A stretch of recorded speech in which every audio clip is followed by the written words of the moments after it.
I kind of took a break on the merch for a while. I'm on and off with it because I haven't found that perfect 1-2 punch. Now that I'm in Vietnam, I mean, from my knowledge, maybe you could give me a little more understanding on this, right? Because everybody thinks of China as the place to be when they... This question a lot, and I have my personal take on it. So first of all, I'm a big fan of China.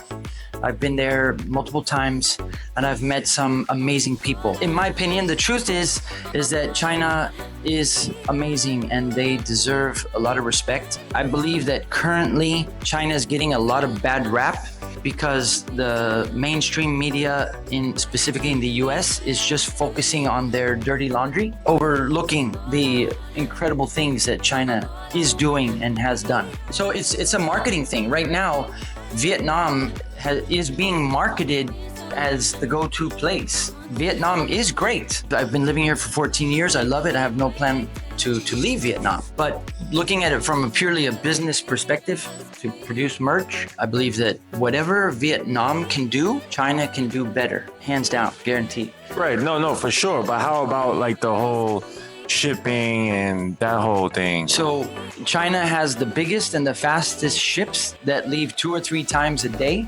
So getting from the east coast of China to the west coast of the US is faster than shipping out of Vietnam. And the prices? China's cheaper if you don't take into account import duties, right? If you just look at FOB pricing, then China's guaranteed cheaper.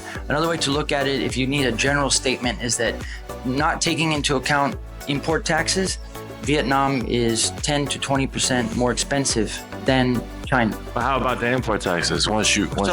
In general, the US has put a 25% tax on Chinese goods. That just means that, for example, if Vietnam is 20% more expensive than China, but then China gets an extra 25% duty, Vietnam is still 5% cheaper. But if that duty was to go away, like let's say Trump gets elected, well, I don't see that duty really going away if Trump gets elected, right? Yeah, it might go up. Yeah, exactly. Exactly. That's the only reason. No, it's not the only reason, but it's the main reason that people look to Vietnam. Right, exactly, yeah. But do you think that in the near future, do you think the prices will go down in Vietnam? To really have an intelligent conversation, we'd have to speak specifically about a product, because whether it's plastic or wood.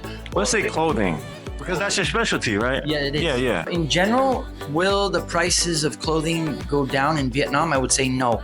No. It's purely a supply and demand thing. Another thing that I always say to people is you have to remember that Vietnam only has 110 million people. China has 1.4 billion.